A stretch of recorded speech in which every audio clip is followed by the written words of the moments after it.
Hey, this is ASpengler coming back to show you guys another tutorial video.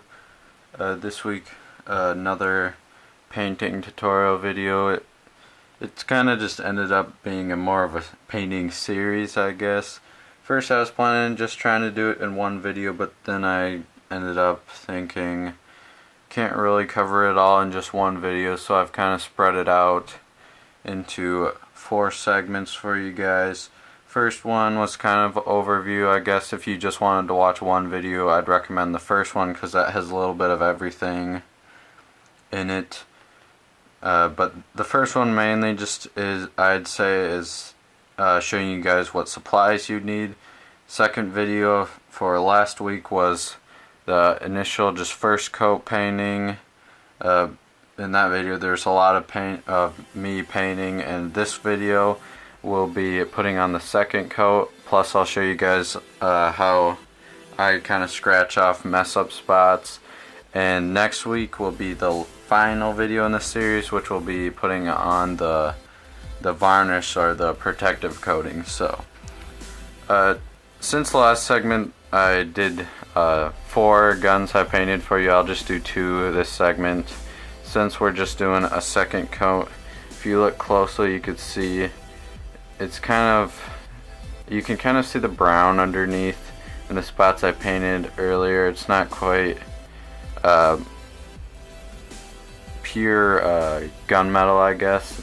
Not fully gunmetal, it's kind of just a blotchy, something like that. So what we're going to do today is put a second coating on just to make sure, or really let the gunmetal stand out and not have any patchy spots, and just make it look a lot better.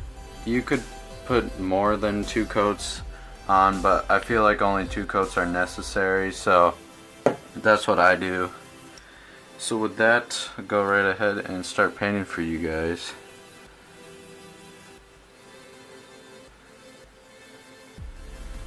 The red sable, Russian red sable weasel hair. Once it gets wet, it has that tip that sticks together, which helps, I guess, and I feel like it actually does, but I don't have a ton of experience with paintbrushes, so I don't know if it's different to any other paintbrushes. You guys can tell me if you are more experienced with paintbrushes, and you know if the red sable hair special paintbrush has actually the special qualities that the paintbrushing company told me that it does. But I don't know, but I'm happy with the brush. I don't really care. They weren't too expensive, so it wasn't that bad. About $24 for 7 paintbrushes, pack of 7.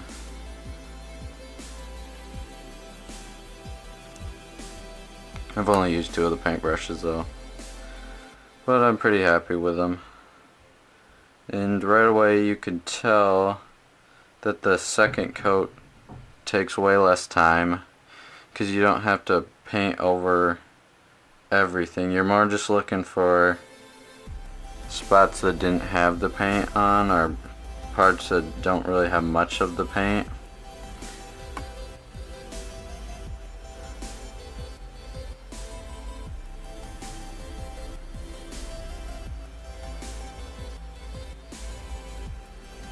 So there's the first one basically done already.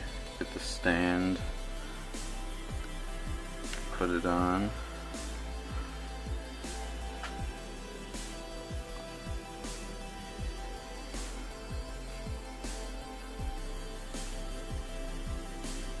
And right away you can notice that I'm basically almost done.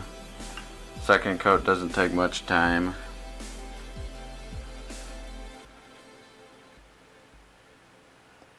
So there's the first one done already.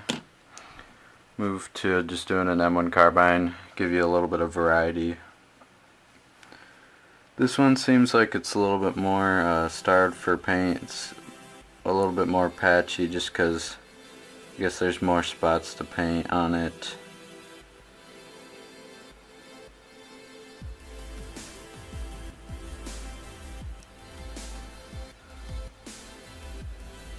And as far as me painting, I've had a few people ask me if they wanted to buy some of my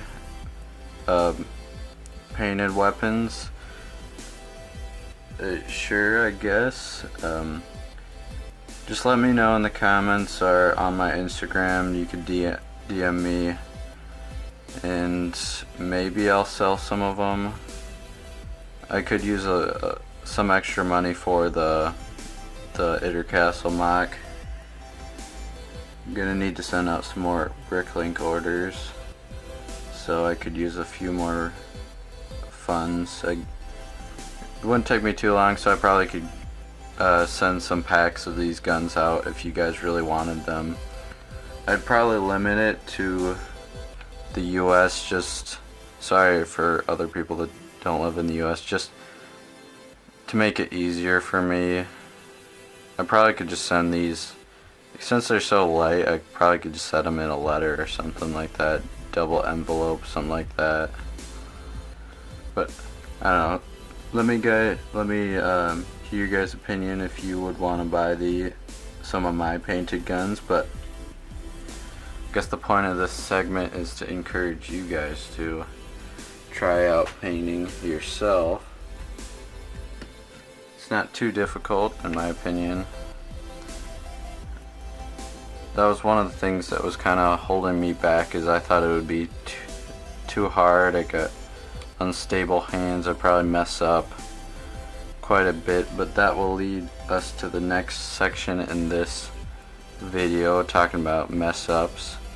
So with that, done painting these two. I don't want to paint all of them at the moment, just because that would take a while. It might bore you guys, but with that, I got these two done. I'm gonna go ahead, paint the rest, and then we'll come back after they've dried, and then I'll show you kind of how you could fix mess up spots or just scratching off the paint. So with that, I'll go ahead and do these, and then we'll come back and show you guys the second part of the video. So after that second coat of paint, all the guns are now dry, and right now I'm just gonna give you guys a quick kind of tutorial on how to get rid of spots where you might have messed up on the gun. So as far as this one, it's kind of got a few there. I probably could get a better example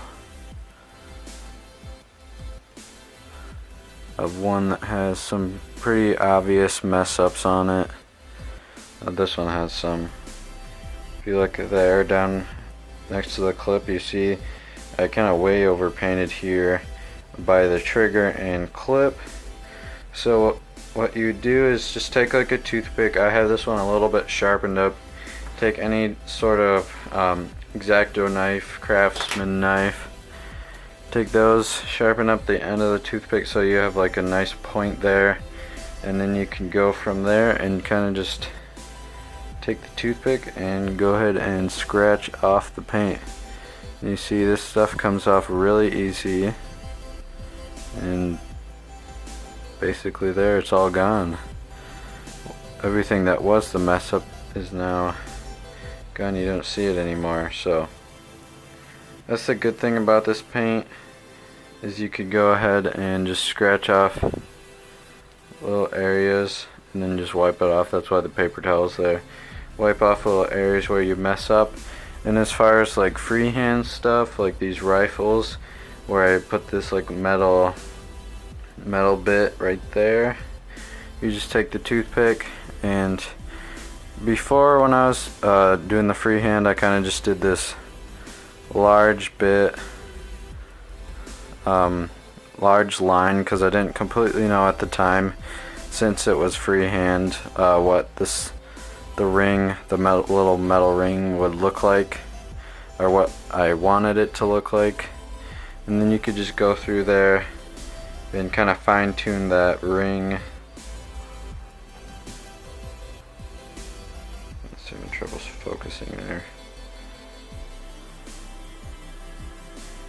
No, so you could just go there and fine tune it to what you guys, or what you would want it to look like. So that's just a quick tip for you guys. I do that on all my guns just to make sure they're as detailed as I can get in them, and then that will lead us to the next video in the series, which will be putting on the final layer of a varnish protective coat. So with that, if you guys liked what you saw, please like, comment, subscribe. Shoutouts always help the channel.